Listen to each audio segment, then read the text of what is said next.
we dive into now the first topic of conversation, folks, and it's one that I saw it coming, but it still makes me sort of sad nonetheless, and that is Alabama losing the likes of Tyrell Shavers, wide receiver, and Markail Benton at linebacker, both to the NCAA transfer portal.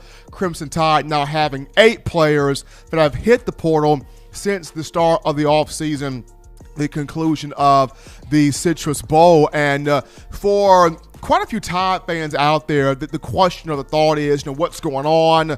Is this a problem? Should we be worried? Should we be panicking? Is this something new? Is this something different? Why is this happening? And the reason as to why it's going on right now is Alabama is trying to work its way into having an 85-man roster. According to the NCAA, each collegiate program is allowed to have 85 players on the scholarship roster. Now, each university, each program can have walk-ons, but as far as the scholarship guys, you got to have 85. And of course, when this past season concluded and you had the incoming freshmen arrive on campus, the Crimson Tide had about 93 to 94 guys on the roster, so it had to make those cuts where it could, and I'll dive into that more so in just a minute here. But Crimson Tide is just trying to work its way down to having that 85-man roster. But starting this thing off here with Tyrell Shavers,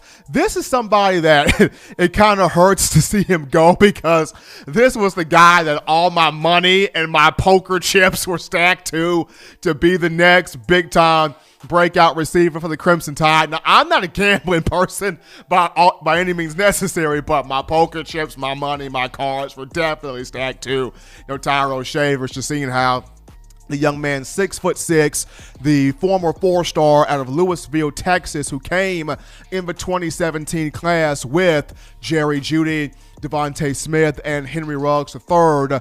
You can't coach size. He's got the size. He ran a verified 40 time of 4.38 in the 40-yard dash at one of the high school competitions prior to coming to the University of Alabama. And a lot of people had a lot of high hopes for him, a lot of high expectations for him. Unfortunately, he looks and he sees that there are a lot of dogs on this roster when you discuss John Mechie, when you discuss Slade Bolden, also Xavier Williams as well, and 3 other freshmen that have come into this 2020 class. And, for Shavers, in the back of his mind, I'm pretty sure he's thinking, hey, I may have an opportunity to play. I may have an opportunity to ball out and be that guy that can break out. But when you have so many high-quality players at one position and you have one football, there is going to be somebody that's going to be left with the short end of the stick. And, unfortunately, that guy is, Tyrell Shavers. He did earn his degree, so he does have 2 years of eligibility left. I remember he had dropped a tweet on social media going back to Sunday and talking about how, not on Sunday, but on yesterday, and talking about how he loves his brothers, loves his teammates, loves everything that the University of Alabama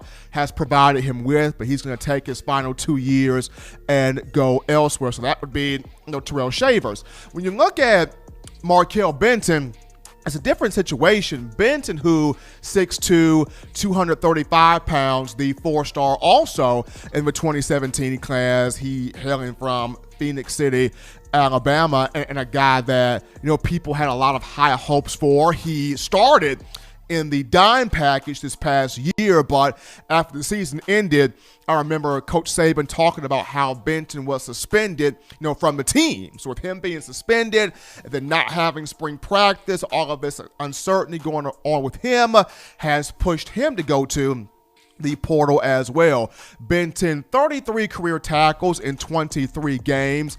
And Alabama already having just a plethora of depth at the inside linebacker position. When you talk Dylan Moses, Joshua McMillan, Christian Harris, Shane Lee, Jalen Moody, Alakaho, and then the 2 freshmen Demoy Kennedy and Jackson Bratton. So once again, as much as it hurts to see, guys like this enter the portal, you can see why it happens just due to Alabama recruits so well, in particular at 4 different positions. If I've said this once, I've said this multiple times, Nick Saban recruits 4 positions better than anybody else in college football, and that's running back, wide receiver, defensive back, and linebacker. Now, he's starting to hit more so on the quarterbacks.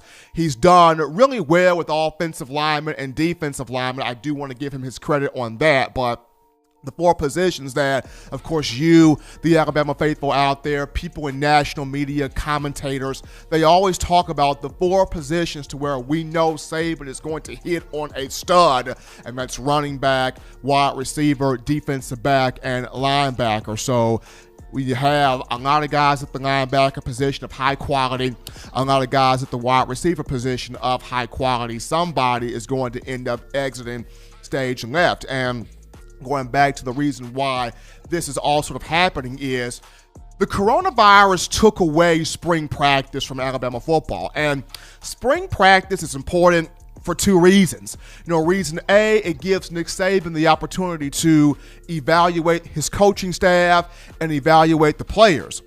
That's why he kind of looks at spring ball as the midterm. It's also important because it gives the players an opportunity to see, where am I? Where do I stand in terms of the roster, the pecking order? Where am I in the viewpoint of the coaches? Do the coaches look at me as a primary starter? Do they look at me as a marquee first man, second man off the bench in the rotation? Or am I somewhere buried so deep within the depth chart that I'm past oblivion?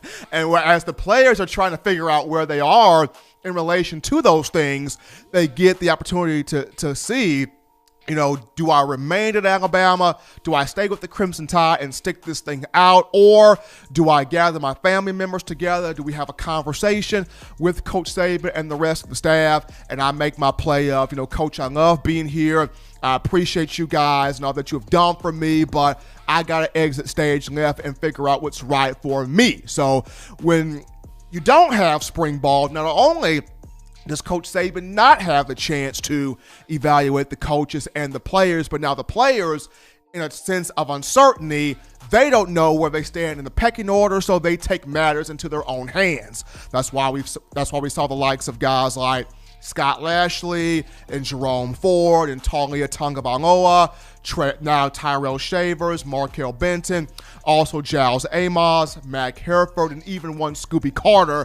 They have all taken matters into their own hands this offseason and putting their names into the transfer portal and going elsewhere because they did not have the opportunity in spring ball to really see, where they were in relation to the roster, in relation to the depth chart, and in relation to that pecking order. So this is what kind of happened. So nothing to really panic about, jump overboard about, or get beside ourselves about. It's, Alabama ended the offseason with 93 to 94 guys on the roster. It had to make some cuts to get down to the 85-man roster that the NCAA, the league is in favor of, or the league has an order. So it made some cuts. It had 8 guys into the portal. Seven of those 8 guys, scholarship guys. So now it's down to about 86 to 85. It's either at the 85 people it needs to be at, or it's possibly at 86 guys to where there's still one more guy that needs to, mosey on over to that portal. But in terms of Tyrell Shavers, he's gone, but welcome to the world for the likes of John Mechie, Slade Bolden, Xavier Williams. Who wanted bad enough, who gonna work for it? We gonna see. In terms of the freshmen, Javon Baker, Thayou Jones-Bell, Trayshawn Holden, welcome to the world. Young bloods, who's gonna step up and do the thing, as well as the linebackers as well, with Benton in the portal here. But we go to our first break here on the show. Don't touch that dial. Just getting cranked up on a Wednesday, a hump day.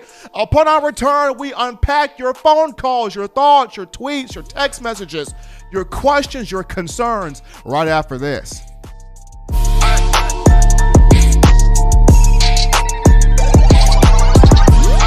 Every sports fan deserves the proper representation. Whitwell Sports introduces to you the Title Towel. Wave that Title Towel in the air like you just don't care in support of Nick Saban and the Alabama Crimson Tide. Only $9.99 and it lasts a lifetime. Head on over to whitwellsports.com and get your Title Towel today.